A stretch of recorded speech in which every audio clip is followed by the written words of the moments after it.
Herkese merhabalar, kanalıma hoş geldiniz. Bugün sizlere kat kat tel tel ayrılan poğaça tarifimle geldim. Sizleri çok bekletmeden hemen tarife geçiyorum.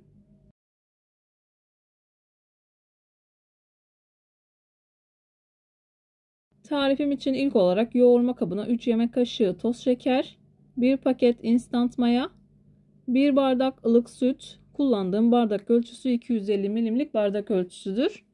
1 bardak ılık su ekliyorum. Çırpıcı yardımı ile maya ve şeker tamamen eriyinceye kadar karıştırıyorum.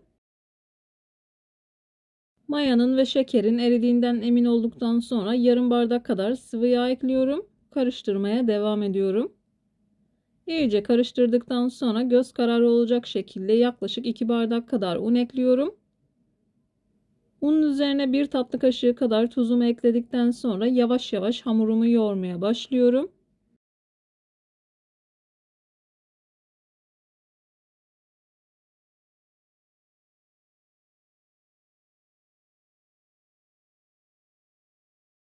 Unu azar azar eklemeye özen gösterin. İlerleyen dakikalarda hamurun kıvamını yakından göstermeye çalışacağım.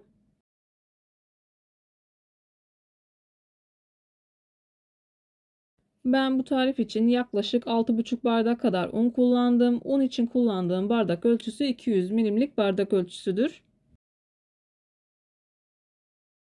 Hamurumu yavaş yavaş toparladım. En son toparlarken 1 yemek kaşığı kadar sıvı yağ serpiştirip o şekilde toparlıyorum. Hamurun üzerini kapatıyorum. Yaklaşık 1 saat kadar mayalandırıyorum. Mayalanma süresi odanızın sıcaklığına göre değişkenlik gösterebilir. Hamur 2 katına çıktıktan sonra hamurunuzu kullanabilirsiniz.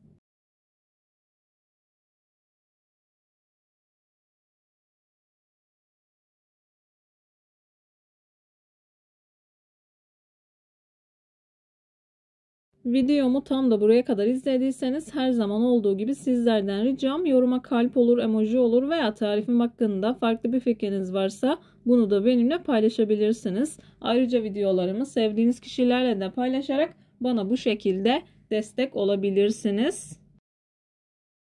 Hamurum çok güzel bir şekilde mayalandı. Hamurun mayasını aldım. Hamurun havasını aldıktan sonra bu şekilde toparlıyorum. Bu tarz tarifler yaparken eğer hamurun havasını almazsanız yaptığınız hamur işi tariflerinden maya tadı ve maya kokusu alırsınız. Hamuru tezgaha aldım. Yuvarlak bir forma getirdikten sonra hamur kartı ile göz kararı olacak şekilde parçalara ayırıyorum.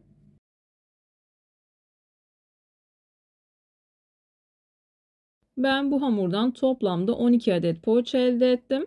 İsterseniz 12'ye bölüp bezelerini hazırlayabilirsiniz.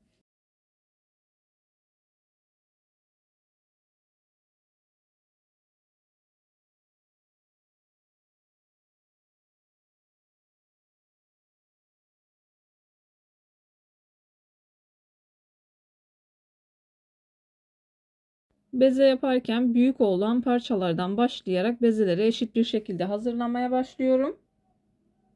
Büyüklerden küçüklere ek yaparak hepsini eşitliyorum.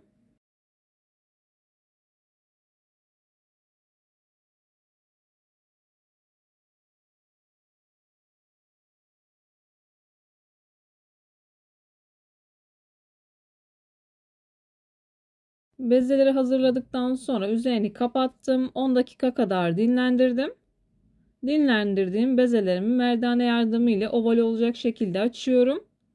Oda ısısında yumuşamış olan tereyağından biraz sürüyorum. 1 tatlı kaşığı kadar sürmeniz yeterli olacaktır. Elimle ilk etapta bu şekilde biraz açıyorum. Daha sonra merdane yardımı ile oval olacak şekilde açıyorum. Hamur dinlendikçe daha güzel açılıyor. İlerleyen dakikalarda sizler de bunu yakından göreceksiniz.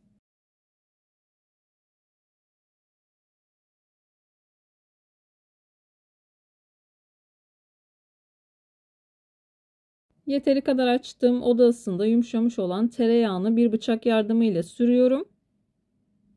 Videoda görüldüğü gibi çok da sıkı olmayacak şekilde sarıyorum.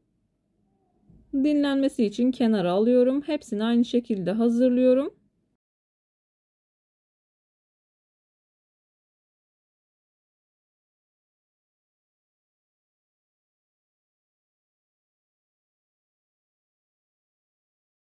Videolarımda yapmış olduğum tariflerin elimden geldiği kadarıyla püf noktalarını vermeye çalışıyorum. Ama yine de aklınıza takılan herhangi bir şey olursa yorumlara yazarsanız gördüğüm zaman sizlere dönüş sağlarım. Yine aynı zamanda videonun altındaki açıklama kısmına malzeme listesini tam not olarak ekleyeceğim.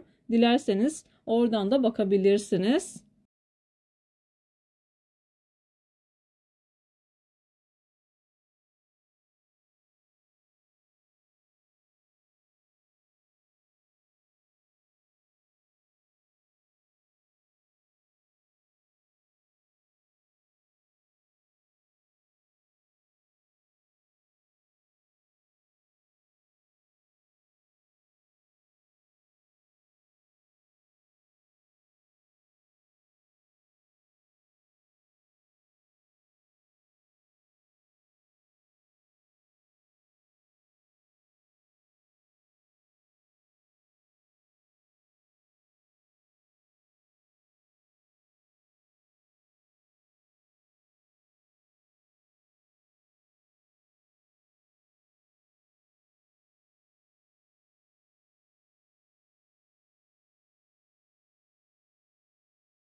Hamurlarımı bu şekilde tek tek hazırladım. Sonuncuyu da hazırlıyorum. Hızlı bir şekilde hazırlama aşamasına geçiyorum.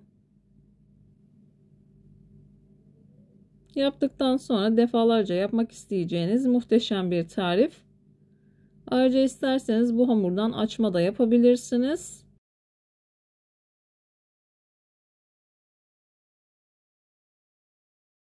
Aynı zamanda hamurunu akşamdan hazırlayıp sabah kaldığınız yerden devam edebilirsiniz. Hamurları elimle biraz büyüttükten sonra videoda görüldüğü gibi hazırlıyorum. Uç kısımlarını birleştiriyorum. Çok güzel bir şekil oluyor ama isterseniz farklı şekillerde de hazırlayabilirsiniz.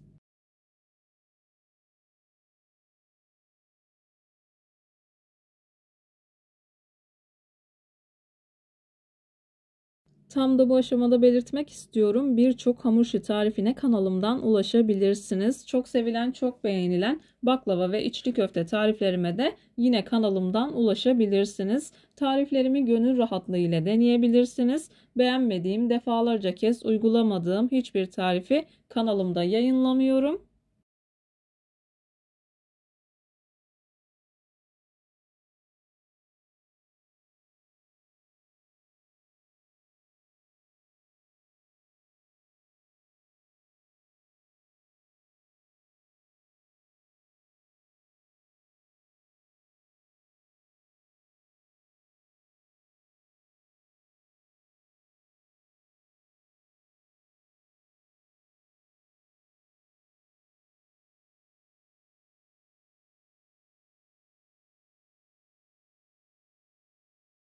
Poğaçaların hepsini aynı şekilde hazırladıktan sonra ilk etapta pekmezli suya batırıyorum.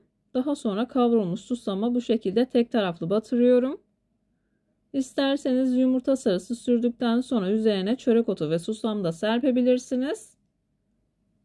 Hepsini bu şekilde hazırlıyorum. 15-20 dakika kadar tepsi mayası yaptıktan sonra 170 derecelik fırında altı üstü güzelce kızarıncaya kadar poğaçalarımı pişirdim.